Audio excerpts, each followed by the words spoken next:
Praise Lord. अजीजों, हम जय पाने के आधार पर पिछली बार बोल चुके हैं, परंतु स्वयं जय पाए हुए का अनुभव क्या है, एक प्रश्न हमारे सामने है।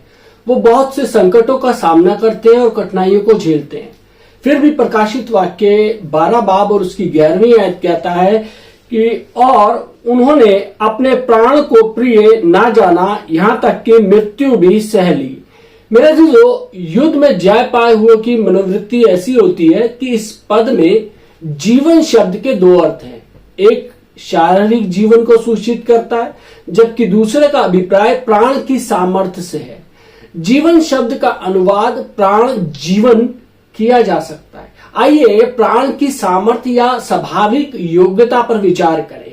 मेरा जो शैतान का हम में कार्य करने का सबसे अच्छा ढंग यह है कि हमें स्वयं की सामर्थ्य में कार्य करवाए। शैतान चाहता है कि हम स्वयं अपने में कार्य करें। वो चाहता है कि हम अपनी स्वाभाविक योग्यता और शारीरिक शक्ति को परमेश्वर के लिए कार्य में लगाएं। स्वाभाविक योग्यता क्या है?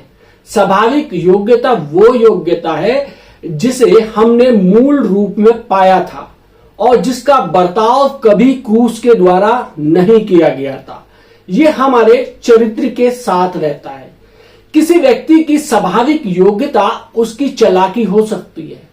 वो जो कुछ भी करता है वो अपनी चालाकी से ही करता है। किसी दूसरे की स्वाभाविक योग्यता उसकी वाट पटुकता हो सकती है। वो पवित्र आत्मा से किसी भी विशेष सामर्थ्य को पाकर स्वतंत्र रूप में अच्छा बोल सकता है। फिर भी मनुष्य परमेश्वर की सेवा उस स्वाभाविक योग्यता से नहीं कर सकता जिसने कभी क्रूस का सामना ना किया हो। कलीसिया की असफलता मनुष्य द्वारा स्वाभाविक योग्यता के लाने से होती है। हमें अवश्य ही परमेश्वर द्वारा ऐसे स्थान पर लाया जाना चाहिए जहां कहीं हम बिना प्रभु के कुछ भी ना करें, तो जिसे कहते हैं कि हम डरते और कांपते रहते हैं। हमें अवश्य ही इस प्रकार का व्यक्ति बनना चाहिए, मात्र इस प्रकार की बातें बोलने वाला नहीं, परंतु वास्तव में ऐसा व्यक्ति बनने वाला। तब हम परमेश्वर के हाथों में कार्य करने के योग्य बनेंगे जो परमेश्वर से डरते और कांपते हैं। मेरा जीजो, हम किसी को प्रोत्साहित नहीं कर रहे हैं कि वो पवित्र होने का अभिनय करे। इसका कोई अर्थ नहीं, क्योंकि यह मसीह की ओर से नहीं आता है। हम कह सकते हैं कि परमेश्वर उस हर बात को तोड़ देना चाहता है जो मनुष्य में स्वाभाविक है। मात्र तभी जब हम अपने मूल स्वेच्छा के सभी तत्वों से परे हट जाते हैं, तब मसीह प्रकट होता है। हमें अवश्य ही परमेश्वर के क्रूस द्वारा हमारे अहम को हटाने देना चाहिए। एक दिन हमें अवश्य ही परमेश्वर को हमारे स्वाभाविक जीवन की रीढ़ की हड्डी को तोड़ देना चाहिए। हमें इस बात के निपटने का प्रयत्न थोड़े थोड़े में अलग अलग भागों में नहीं करना चाहिए। हमें मात्र बाहरी बातों का सामना करना चाहिए और भीतरी बातों को छोड़ देना चाहिए। अनछुआ स्वाभाविक जीवन न केवल व्यर्थ है, परंतु इसके विपरीत यह हमें घमंड से भर देता है। हम अपने को बहुत संतुष्ट मान लेंगे, फिर भी अपनी भीतरी स्थिति से निपटना और भी अधिक कठिन होगा। मेरे दोस्तों, ऐसे दिन अवश्य आना चाहिए जब भलाई करने की हमारी सामर्थ और परमेश्वर की सेवा करने की हमारी सामर्थ टूट जाए। तब हम परमेश्वर और मनुष्य के सामने अंगीकार कर लेंगे कि हम कुछ नहीं कर सकते। इसके अतिरिक्त मसीह अपनी सामर्थ को हम में प्रकट करने के योग्य होगा। हम सभी को परमेश्वर द्वारा अवश्य ही ऐसे स्थान पर लाया जाना चाहिए जहां हम ये देख सके कि हम कलीसिया में अपनी स्वाभाविक सामर्थ्य से कुछ नहीं कर सकते। बहुत से लोग सोचते हैं कि जब तक उनका उद्देश्य ठीक है यही पर्याप्त है, परंतु ऐसी बात नहीं है। जब आप कहते हैं कि आप कार्य कर रहे हैं, प्रभु पूछेगा तुम किसके द्वारा कार्य कर रहे हो। यदि आप कहते हैं कि आप में उत्साह है, प्रभु पूछेगा तुम्हारा उत्साह कहां से आता है। यदि आप कहते हैं कि आपके पास सामर्थ है, प्रभु पूछेगा तुम्हारी सामर्थ का स्रोत क्या है। प्रश्न ये नहीं है कि आप क्या कर रहे हैं, परंतु ये कि आप किसके द्वारा कर रहे हैं। समस्या ये नहीं है कि बात भली है या नहीं, परंतु भलाई का स्रोत क्या है। मेरे अजीजों, हमें अवश्य ही क्रूस का अनुभव पाना सीखना चाहिए। क्रूस का उद्देश्य हमसे निपटने का है, ताकि हम स्वयं करने का साहस ना करें। मात्र क्रूस के संदेश के बारे में बात करना या क्रूस के संदेश को सुनाना व्यर्थ है। परमेश्वर को उसकी आवश्यकता है, जिसने क्रूस का सामना किया है और क्रूस के द्वारा कार्य किया है। यह पर्याप्त नहीं है कि हमारा संदेश सही है। हमें पूछना है, आपके बारे में क्या, हम किस प्रकार के व्यक्ति हैं। प्रेरित पौलुस कहता है पहला कुरिन्थियों 2 बाब उसकी 2 से 4 आयत में, क्योंकि मैंने ये ठान लिया था कि तुम्हारे बीच यीशु मसीह वन क्रूस पर चढ़ाए हुए मसीह को छोड़ और किसी बात को न जानूं। मैं निर्बलता और भय के साथ और बहुत थरथराता हुआ तुम्हारे साथ रहा, और मेरे वचन और मेरे प्रचार में ज्ञान की लुभावनी बातें नहीं, परंतु आत्मा और सामर्थ का प्रमाण था। मेरे अजीजों, इन पदों के पहले भाग का अभिप्राय पौलुस के संदेश से है और अंतिम भाग का पर्याय पौलुस के व्यक्तित्व से है। हम सोच सकते हैं कि जब पौलुस जैसा व्यक्ति कहने के लिए उठता है, अवश्य ही कि वो श्रेष्ठ अनुभव करे और अपने स्रोतों से भरपूर हो, परंतु पौलुस का संदेश क्रूस था और वह स्वयं निर्बलता, भय और थरथराहट से भरा था। जब भी हम क्रूस को जानते हैं, हम निर्बलता, भय और थरथराहट से भर जाएंगे।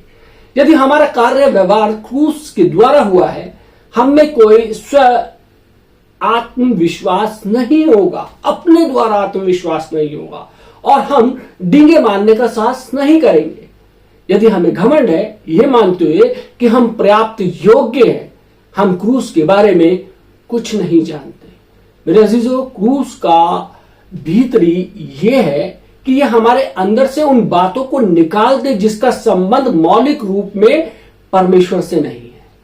क्रूस उन बातों को ही छोड़ता है जो परमेश्वर की हैं। यह उन बातों को नहीं ला सकता जो परमेश्वर की ओर से आती हैं, परंतु जो कुछ मनुष्य का है वो इसके सामने सामर्थहीन है। कुछ भाई कह चुके हैं कि पिछले समय में लोगों को बचाने के उनके पास बहुत मार्ग थे, उनके पास बहुत से ऑप्शन थे, परंतु जब से उन्होंने क्रूस से व्यवहार करने का अनुभव को पाया है, क्रूस ने कई प्रकार से उनसे व्यवहार किया है और ऐसा लगता है कि मानो वे कुछ भी करने के योग्य नहीं है।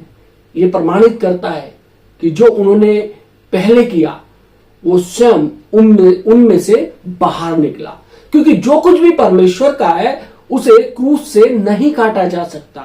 जो कुछ भी क्रूस द्वारा नष्ट किया जा सकता है, निश्चय ही वो मनुष्य का है।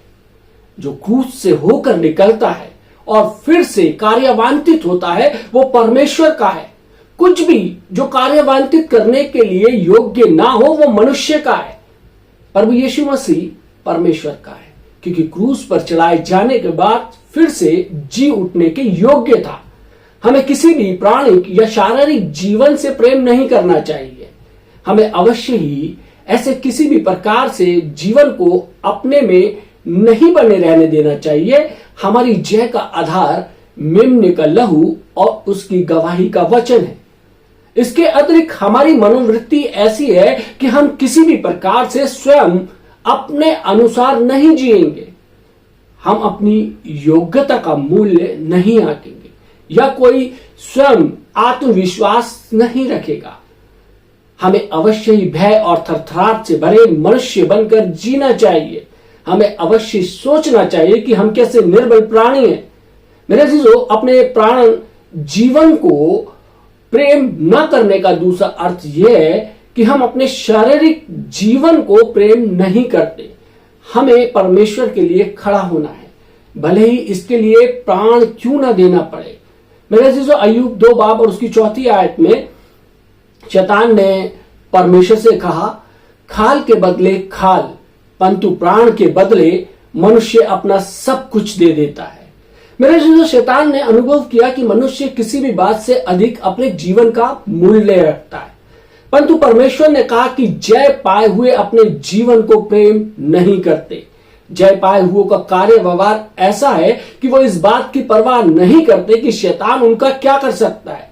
यदि शैतान उससे उनका जीवन भी ले ले, वो शैतान के आगे कभी नहीं झुकेंगे, परंतु सदा परमेश्वर के विश्वास में बने रहेंगे। जय पाए हुए की मनोवृत्ति प्रभु को यह कहने के योग्य होगी, एक भी बात ऐसी रही जिसे मैं तेरे लिए नहीं त्यागूंगा, यहां तक कि अपना जीवन भी। मेरे अजीजों, हम पहले ही देख चुके हैं कि उत्पत्ति 2 की स्त्री वो स्त्री है जो इफिसियों 5 और प्रकाशित वाक्य 12 में है।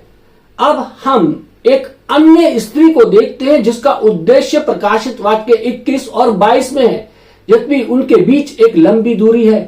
प्रकाशित वाक्य के अंतिम 2 अध्याय उत्पत्ति के पहले 3 अध्याय के अनुरूप है। उत्पत्ति में परमेश्वर ने आकाश और पृथ्वी की सृष्टि की और नया आकाश और नई पृथ्वी प्रकाशित वाक्य के अंतिम 2 अध्याय में है। मेरे जो उत्पत्ति और प्रकाशित वाक्य दोनों में ही जीवन का वृक्ष है।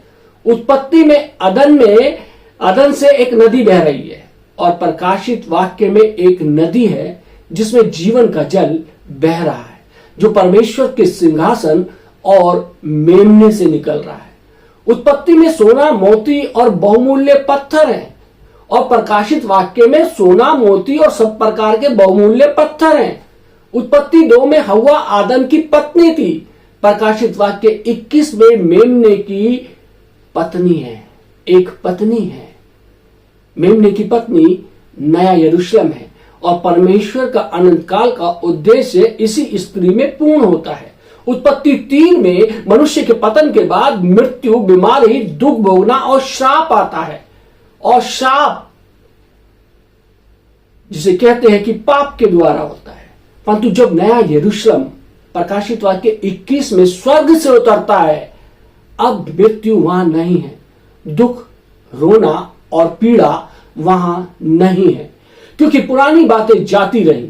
यदि हम पवित्र शास्त्र ध्यान से पढ़े, हम देखेंगे कि उत्पत्ति 1 से 3 निश्चित ही प्रकाशित वाक्य 21 और 22 के अनुरूप है। वो एक दूसरे के सामने समय के अंतराल में दोनों सिरों को लेकर है। मेरे अजीजों, अब हम 4 स्त्रियों को देख चुके हैं। जो भी लोग जानते हैं, जो लोग वचन को रेगुलर सुनते हैं, वो 4 स्त्रियों से मैंने ये वचन शुरू किया था और अब तक हम देख चुके हैं कि वो 4 स्त्रियों को हम देख चुके हैं। उत्पत्ति 2 में हव्वा, इफिसियों 5 में पत्नी अर्थात कलीसिया, प्रकाशित वाक्य में दर्शन में आई स्त्री और प्रकाशित वाक्य 21 में मेमने की पत्नी। वास्तव में ये 4 स्त्रियां एक ही स्त्री है, परंतु उसके इतिहास को 4 श्रेणियों में बांटा जा सकता है। जब वो परमेश्वर की योजना में प्रकट हुई थी, उसे हव्वा कहा गया था। जब वो छुटकारा पाती है और पृथ्वी पर मसीह को प्रकट कर रही है, तब उसे कलीसिया कहा गया है। जब उसे अजगर द्वारा सताया जा रहा है, वो दर्शन में आई हुई स्त्री है। जब वो अनंत काल में पूर्ण रूप से महिमा युक्त है, वो मेमने की पत्नी है। ये चारों स्त्रियां अनंत काल से अनंत काल तक परमेश्वर के कार्यों को प्रकट करती है। उत्पत्ति 2 की स्त्री वो स्त्री है जिसे परमेश्वर ने बीते हुए अनंत काल में अपने हृदय निर्धारित किया था, और प्रकाशित वाक्य की 21 की स्त्री वो स्त्रियों के बीच एक कलीसिया है, परमेश्वर द्वारा मसीह के लिए तैयार की हुई। और दूसरी वो स्त्री है जो अंत समय में बेटे को जन्म देगी। दूसरे शब्दों में ये चारों स्त्रियां एक स्त्री के इतिहास के 4 चरणों को हमें दर्शाती है। पहला चरण बीते हुए अनंत काल में है, 2 चरण अनंत कालों के बीच में है और अन्य चरण भविष्य के अंत काल में है। यद्यपि ये चारों स्त्रियां तब भिन्न भिन्न रूप में प्रकट होती हैं जब हम इनके बारे में अलग अलग बातें करते हैं। जब हम इन्हें एक कर देते हैं तो ये एक समान है। मेमने की पत्नी इफिसियों 5 की स्त्री है। क्योंकि प्रभु यीशु मसीह मेमना है, तो ये असंभव है कि इफिसियों 5 में स्त्री मेमने की पत्नी के अलावा कोई दूसरी हो। इफिसियों 5 में स्त्री हव्वा से भी संबंधित है और हव्वा प्रकाशित वाक्य 21 की मेमने की पत्नी से भी संबंधित है। जब जय पाए हुए आते हैं जिनका कार्य संपूर्ण कलीसिया का प्रतिनिधित्व करता है, प्रकाशित वाक्य 12 में स्त्री प्रकाशित वाक्य 21 की स्त्री का परिचय कराएगी। परिणाम स्वरूप भविष्य के अंतकाल में परमेश्वर निश्चय ही एक स्त्री को पाएगा, एक राज्य करती हुई स्त्री जिसने संपूर्ण रूप से शैतान का सामना किया। परमेश्वर वास्तव में मेमने के लिए पत्नी लाएगा और उसका उद्देश्य पूर्ण होगा। आइए देखें कि किस प्रकार प्रकाशित वाक्य 12 की स्त्री प्रकाशित वाक्य 21 की स्त्री बन जाती है। प्रकाशित वाक्य 17 बाब और 1 से 3 और प्रकाशित वाक्य 21 9 से 10 में दो स्त्रियों की बात करते हुए एक को बड़ी वेश्या कहा गया है और दूसरी को दुल्हन कहा गया है। प्रकाशित वाक्य 17:1 कहता है कि जिन 7 स्वर्गदूतों के पास वो 7 कटोरे थे, जिनमें से एक ने आकर मुझसे ये कहा, इधर आ, मैं तुझे बड़ी वेश्या का दंड दिखाऊं जो बहुत से पानी पर बैठी है। मेरे जीजो, प्रकाशित वाक्य 21:9 कहता है कि फिर जिन 7 स्वर्गदूतों के पास 7 अंतिम विपत्तियों से भरे हुए 7 कटोरे थे, उनमें से एक मेरे पास आया और मेरे साथ बात करने लगा, इधर आ, मैं तुझे दुल्हन अर्थात मेमने की पत्नी दिखाऊं। प्रकाशित वाक्य 17 बाब और उसकी 3री आयत कहता है, तब वह मुझे आत्मा में जंगल को ले गया और मैंने लाल रंग के पशु पर जो निंदा के नामों से भरा हुआ था और जिसके 7 सिर और 10 सींग थे, एक स्त्री को बैठा हुआ देखा। प्रकाशित वाक्य 21 बाब और उसकी 10वीं आयत कहती है, तब वो मुझे आत्मा में एक बड़े और ऊंचे पहाड़ पर ले गया और पवित्र नगर यरूशलेम को स्वर्ग से परमेश्वर के पास उतरते हुए दिखाया। मेरे अजीजों, जब पवित्र आत्मा ने मनुष्य को पवित्र शास्त्र लिखने के लिए प्रेरित किया, उसने उद्देश्य रूप में एक समांतर रूपरेखा दोनों स्त्रियों को दर्शाने के लिए खींची ताकि हमें एक स्पष्ट प्रभाव मिल सके। मेरे अजीजों, सबसे पहले वेश्या से संबंधित बातों पर विचार करें। प्रकाशित वाक्य 17 और 18 में जिस वेश्या की बात की गई है वो बेबीलोन है, जिसका कर्म परमेश्वर को अत्यधिक आप्रसन्न करता है। उसका व्यवहार क्योंकि परमेश्वर से इस प्रकार के विरोध का है। मेरे अजीजों, बेबीलोन किस बात का प्रतिनिधित्व है और बेबीलोन का बुनियादी कारण क्या है? एक प्रश्न हमारे सामने आता है। परमेश्वर बेबीलोन से क्यों संबंध रखता है और यह क्यों अवश्य है कि मेमने की पत्नी के प्रकट होने से पहले बेबीलोन के न्याय की प्रतीक्षा करे? मेरे अजीजों, परमेश्वर करे कि हमारी आंखें खुले ताकि हम वास्तव में बेबीलोन को पवित्र शास्त्र के अनुसार देख सके। बेबीलोन नाम रूप में बाबुल से आया है। बाइबल में हमें बाबुल के मीनारों की कहानी याद है। बाबुल के मीनारों का सिद्धांत एक ऐसा प्रयास से था जिसमें कुछ ऐसा बने जो पृथ्वी से स्वर्ग तक पहुंचाया जाए। जब लोगों ने इस मीनार को बनाया, उन्होंने ईंटों का प्रयोग किया। ईंट और पत्थर में एक बुनियादी भिन्नता है। पत्थर परमेश्वर द्वारा बनाया जाता है और ईंटें मनुष्य के द्वारा बनाई गई। ईंटें मनुष्य का आविष्कार है, एक मानवीय उत्पादन है। बेबीलोन के अर्थ का संबंध मनुष्य के अपने उन प्रयासों से है जिसमें स्वर्ग तक पहुंचने के लिए मीनार बनाई जाए। बेबीलोन मनुष्य की योग्यता को प्रस्तुत करता है। यह एक झूठी मसीहत को प्रस्तुत करता है, एक ऐसी मसीहत जो पवित्र आत्मा को अधिकार रखने की अनुमति नहीं देती है। यह पवित्र आत्मा के निर्देशों को नहीं खोजती। यह सब कुछ मानवीय प्रयत्नों द्वारा करती है। सब कुछ मनुष्य द्वारा पकाई गई ईंटों से भरा है। सब कुछ मनुष्य के कार्यों पर निर्भर है। वे जो इस सिद्धांत के अनुसार है, यह नहीं देखते कि वो सीमित है, बजाय इसके वो प्रभु के कार्य को अपनी स्वाभाविक योग्यता के प्रयासों द्वारा करते हैं। वो ऐसी स्थिति में नहीं खड़े होते जहां वो सच में ये कहने के योग्य हो, प्रभु यदि तू हमें अनुग्रह नहीं देता हम कुछ नहीं कर सकते। मेरे अजीजों, वो सोचते हैं कि मनुष्य की योग्यता आत्मिक बातों के लिए पर्याप्त है। उनका उद्देश्य पृथ्वी पर कुछ ऐसा स्थापित करने का है जो स्वर्ग तक पहुंचाया जाएगा। मेरे अजीजों, यदि परमेश्वर इसे कभी स्वीकार नहीं कर सकता।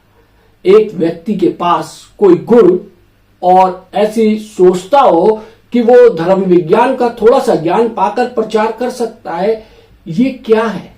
ईंटें। एक अन्य व्यक्ति जो बहुत चालाक है, कुछ सहायता पाता है और कुछ ज्ञान रखता है और फिर वो एक मसीह कार्यकर्ता बनता है और फिर से ये क्या है? ये ईंटें हैं। कोई भी व्यक्ति किसी काम को करने के योग्य है, अतः उसे आने के लिए कहा जाता है और कलीसिया के कामों को करने के लिए दिया जाता है। ये क्या है? ये ईंटें हैं। ये सभी बातें पृथ्वी से स्वर्ग तक ईंटों द्वारा मनुष्य के प्रयत्नों से बनाई जाने वाली है। मेरे अजीजों, हमें अवश्य ही फिर से इस बात पर बल देना चाहिए, कलीसिया में मनुष्य के लिए कोई स्थान नहीं है। स्वर्गीय बातें मात्र स्वर्ग से आ सकती है। इस पृथ्वी की बातें कभी स्वर्ग नहीं जा सकती। मनुष्य के साथ समस्या यह है कि वो ये नहीं देखता कि वो न्याय के अधीन है, ना ही वो ये देखता है कि वो मात्र धूल और मट्टी है। मनुष्य बहुत ऊंचा निर्माण कर सकता है, परंतु स्वर्ग मनुष्य की ऊंचाइयों से ऊंचा है। इस बात से कोई अंतर नहीं पड़ता कि मनुष्य अपनी कितनी ऊंची मीनारें बनाता है, वो फिर भी स्वर्ग को नहीं छू सकता है। स्वर्ग सदा ही मनुष्य से ऊंचा है। यदि मनुष्य ऊपर चढ़ सकता है और बना सकता है और भले ही वो ना गिरे, फिर भी वो स्वर्ग को छूने के योग्य नहीं हो सकता। परमेश्वर ने मनुष्य की बाबुल की मीनार को बनाने की योग्यता को नष्ट कर दिया था, ताकि मनुष्य को यह दर्शा सके कि आत्मिक बातों में वो निरर्थक है, मनुष्य कुछ भी नहीं कर सकता। मेरे अजीजों, यदि हम अपनी योजना के अनुसार कुछ करने की सोचते हैं, तो यकीन मानिए कि हम कुछ नहीं कर सकते जब तक वो बातें परमेश्वर की ओर से हमारे जीवन में नहीं आती हैं। जब हम परमेश्वर को आगे लेके चलते हैं, परमेश्वर को साथ लेके चलते हैं, उसकी योजनाओं को पूछते हैं कि आपकी योजना मेरे जीवन में क्या है, तभी हम आगे बढ़ सकते हैं। मेरे अजीजों, इस संसार में रहते हुए हमारी बहुत सारी संसारिक योजना होती हैं और हम अक्सर देखते हैं कि हमारी संसारिक योजनाएं पूरी भी नहीं होती हैं। पूरी वही होती हैं जो स्वर्ग से आई हुई होती है। मेरे अजीजों, परमेश्वर चाहता है कि हम इस वचन के माध्यम से सीखें कि हमारे जीवन के अंदर परमेश्वर की एक योजना है जिसे हमें अपने जीवन के अंदर लागू करना है। परमेश्वर आप सबको आशीष दे। आमीन। आइए हम दुआ मांगे। महान सामर्थी पिता परमेश्वर, धन्यवाद देते हैं आज के सुंदर वचन के लिए, जिसमें परमेश्वर प्रभु यीशु मसीह हमने उस आत्मिक जीवन को देखा परमेश्वर जो खुदावंद तेरे द्वारा दिया जाता है। हमारी योग्यता कुछ भी नहीं है प्रभु जी, हम धूल और मिट्टी हैं। हम इस मिट्टी से बनाए गए हैं परमेश्वर, और हम जानते हैं कि हम मानव हैं, हमारे जीवन में गलतियां हैं, कमियां हैं प्रभु जी। आपसे विनती करते हैं प्रभु जी, हमें पवित्र आत्मा की सहायता कीजिए, हमारे को अपने अनुग्रह से पवित्र आत्मा से परिपूर्ण कीजिए कि प्रभु जी हम अपने जीवन में अपनी योजनाओं को नहीं बल्कि प्रभु जी आपकी योजनाओं को पूर्ण करने वाले हो सके। हम इस जीवन में परमेश्वर प्रभु यीशु मसीह आपके लिए कार्यरत हो और आपके नाम को ऊंचा उठाने वाले हो सके। प्रभु जी, जितने लोगों ने ये वचन सुना है, ये वचन इनके लिए, इनके परिवार के लिए लाभकारी हो। वचन के तमाम सुनने वालों को प्रभु जी आपकी आशीष हो, यीशु मसीह के नाम से मांगते हैं, आमीन। For your presence